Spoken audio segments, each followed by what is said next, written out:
Persepak bolaan Indonesia saat ini sedang mati suri dengan adanya pandemi COVID-19. Persyaratan khusus dan izin dari pihak kepolisian ataupun gugus tugas menjadi syarat wajib yang dimiliki untuk mengadakan pertandingan ataupun turnamen sepak bola. Seperti yang terbaru adanya turnamen yang diadakan klub PS Palembang bertajuk Betaji Cup.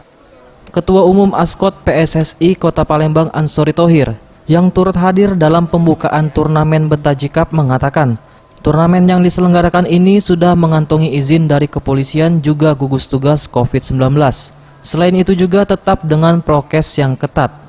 Dirinya juga menambahkan, selain turnamen Betaji Cup ini, pihaknya juga mengadakan kompetisi lainnya sebagai langkah pembinaan talenta-talenta muda di Kota Palembang. Kami sudah merekomendasikan ini, namun dengan catatan tetap meminta izin dari gugus COVID dan juga izin penyelenggaraan dari aparat terkait. Insya Allah tidak, karena kita kan ini program ini tetap berjalan karena anak-anak muda yang memang punya talenta di persepak bola ini harus kita akomodir terus. Jangan sampai mereka dengan adanya kondisi COVID-19 ini tidak kita perhatikan. Jadi tapi kami tetap melaksanakan liga-liga tersebut. Walaupun kita tetap dengan izin dan sebagainya kita jalankan.